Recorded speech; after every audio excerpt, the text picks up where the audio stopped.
सुश्री आतिशी सिंह जी। धन्यवाद अध्यक्ष जी। मुझे लगता है सब लोग ही घर जाने की थोड़ी जल्दी में हैं, तो इसलिए मैं छोटा ही भाषण दूंगी। सबसे पहले मैं आदरणीय मुख्यमंत्री रेखा गुप्ता जी को बधाई देना चाहूँगी। वित्त मंत्री और मुख्यमंत्री होने के नाते जो आपने बजट पेश किया उसके लिए आपको बहुत बहुत बधाई। मैं पिछले कई दिन से आपको एक और मुद्दे पे भी बधाई देना चाह रही थी, उसका मौका नहीं मिला। एक गंगा जमनी तहजीब को आगे बढ़ाने के लिए आपने जो बयान दिया कुछ दिन पहले कि रमज़ान में राम और दिवाली में अली है, गंगा जमुना तहजीब की सच्ची बेटी होने का जो प्रमाण आपने दिल्ली वालों के सामने रखा है उसके लिए आपको बहुत बहुत बधाई।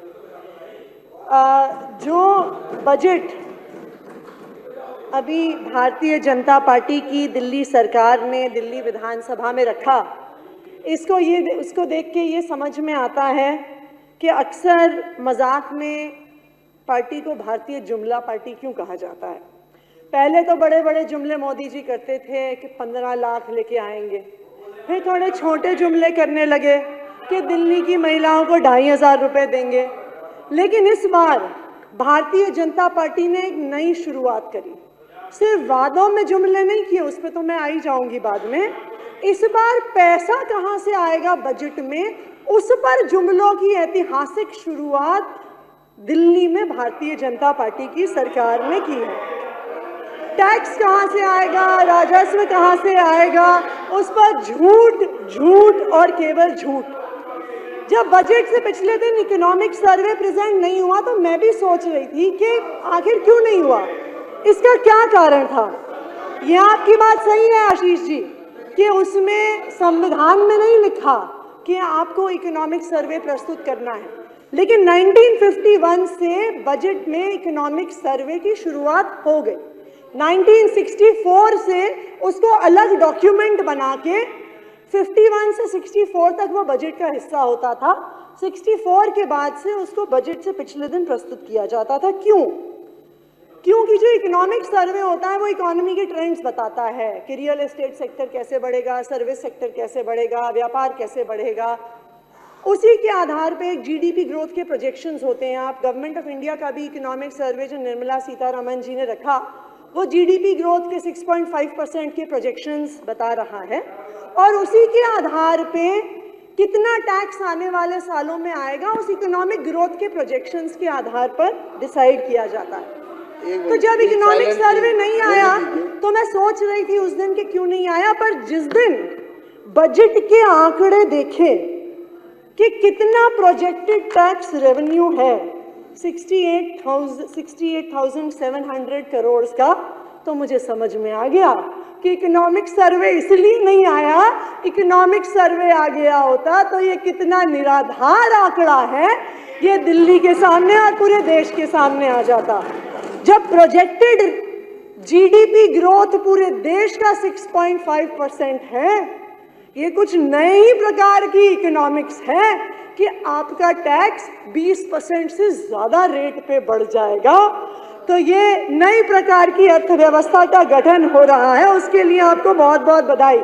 मैं भारतीय जनता पार्टी के विधायकों को भी बता दूं, आपने भाषण तो बहुत दिए 1 लाख करोड़ के, लेकिन देखिए विधायक आप भी हैं, हम भी हैं, हमें अपने इलाके में काम कराने होंगे। 1 लाख करोड़ रुपए आने वाले नहीं है, उसकी उम्मीद मत करिएगा। तो मैं आपको मैं कैलकुलेशन करके बताती हूँ, आप भी यही हैं, हम भी यही हैं। 1 साल के बाद उसका हिसाब किताब हो जाएगा।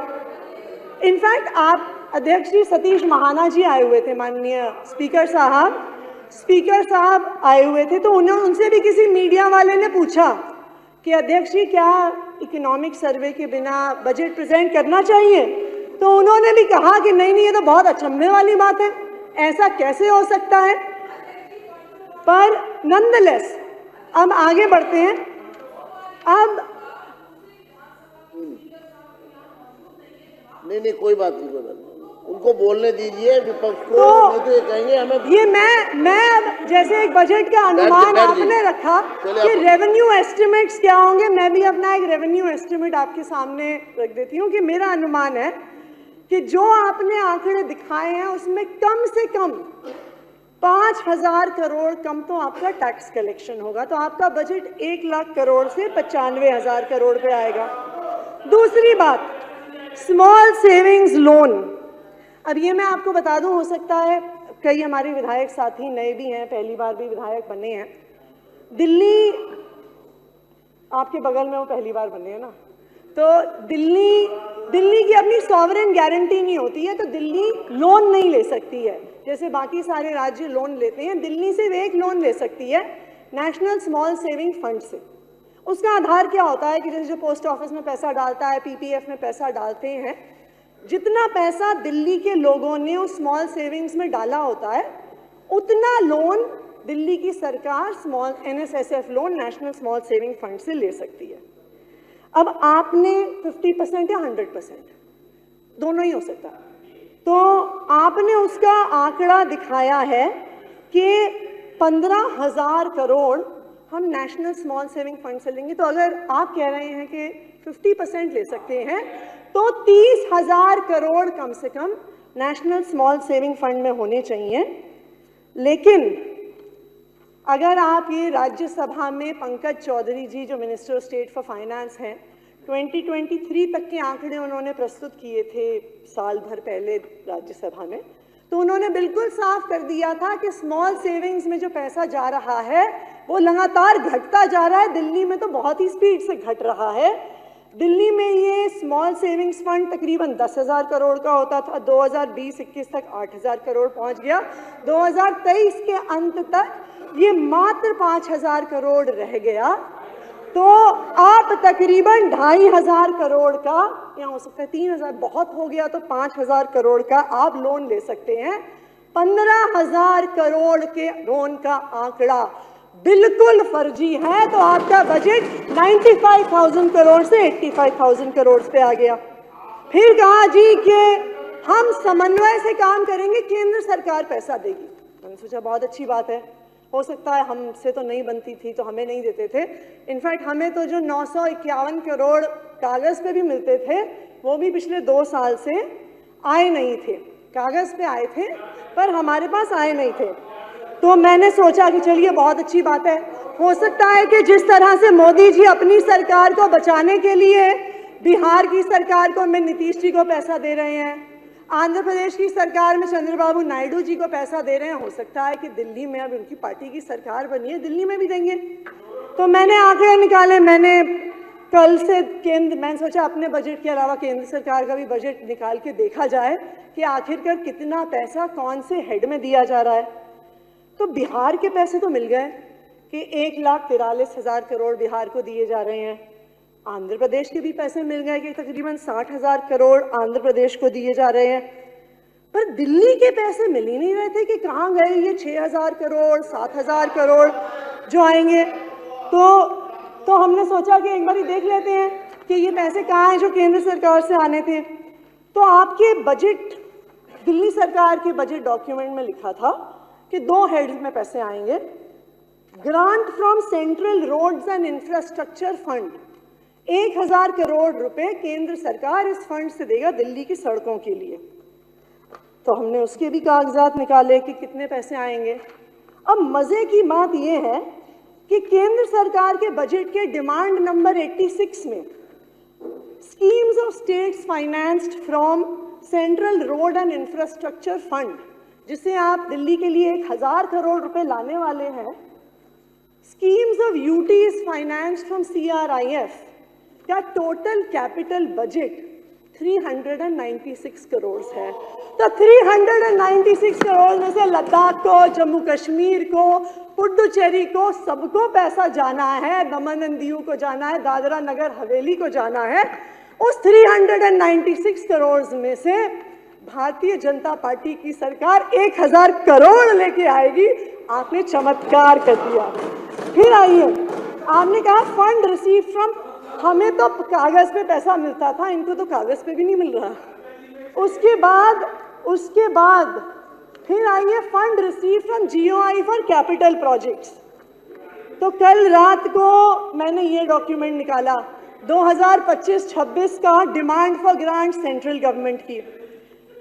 तो जब ये जो डिमांड कितने पैसा दिल्ली को आएगा, मैंने कहा कहाँ है जी ये 6,000 करोड़ जो कैपिटल वर्क्स के लिए आने वाले हैं।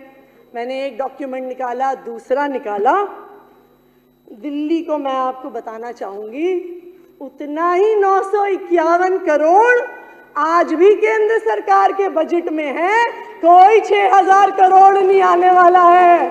सारे विधायक भारतीय जनता पार्टी के भी सुन ले, दिल्ली के लोग भी सुन ले, बजट में कहीं पर भी 6,000 करोड़ का कैपिटल फंड का कहीं भी एक शब्द नहीं है। तो अब अगर आप हिसाब किताब लगाएं, थोड़ी सी अगर हम मैथ्स कर लें, 1 लाख करोड़ में से 5,000 करोड़ कम हुए टैक्स में, 10,000 करोड़ कम हुए NSSF लोन के, 7,000 करोड़ कम हुए जो गवर्नमेंट ऑफ इंडिया से आना था, आपका बजट हो गया है 78,000 करोड़। आप हम पे आरोप लगा रहे थे बजट हमने कम कर दिया, बजट तो हमारी सरकारों से आपने कम कर दिया। ये दिल्ली की जनता को पता होना चाहिए। ना सिर्फ इतना, एक नई शुरुआत, अभी एक नई शुरुआत, अभी हमारे कई साथी यहाँ पे खासकर हरीश खुराना जी भी बात कर रहे थे कि जी फिस्कल डेफिसिट, आपको ये जान के खुशी होगी कि उसमें भी एक नई शुरुआत आपकी सरकार ने करी है। आतिश जी एक सेकंड जी, सदन का समय आधा घंटा और बढ़ाने का प्रस्ताव है।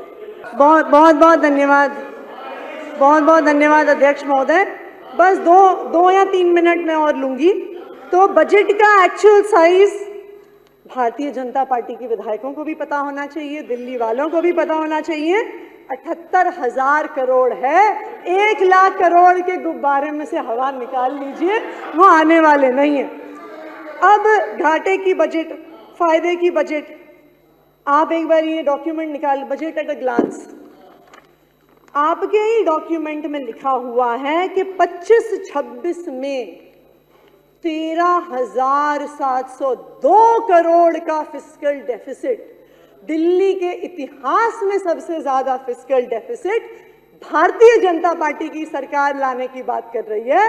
तो 2 चीज देख लीजिए, जुमले का बजट के पैसा आने नहीं वाला, दूसरा फिस्कल डेफिसिट 13,000 करोड़ का फिस्कल डेफिसिट आपकी सरकार लाने वाली है। बाकी और 2-3 चीजों पे जो एक्सपेंडिचर की है उस पर ध्यान दिलाना चाहूंगी अध्यक्ष महोदय। दिल्ली इतना इन्फ्लेटेड बजट के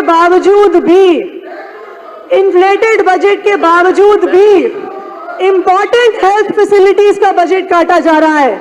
दिल्ली कैंसर इंस्टीट्यूट, चाचा नेहरू अस्पताल, मौलाना आजाद मेडिकल कॉलेज, आचार्य भिक्षु hospital, Lal Bahadur Shastri hospital, Guru Gobind Singh hospital का बजट 65 करोड़ रुपए से कम कर दिया गया। आचार्य भिक्षु तो आपकी विधानसभा में है। हेल्थ मिनिस्टर साहब कह रहे थे हम कैट्स एम्बुलेंसेज लेके आएंगे, जल्द से जल्द लेके आएंगे। उनको पता नहीं था कि मुख्यमंत्री महोदया ने उनकी कैट्स एम्बुलेंस का भी बजट 25 करोड़ से काट दिया है।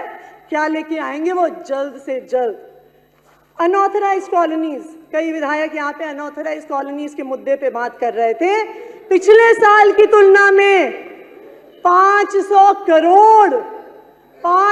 करोड़ बजट कम हुआ है अनऑथराइज्ड कॉलोनीज में गलियां बनने के लिए, सीवर लाइन डलने के लिए, पानी की लाइनें डलने के लिए।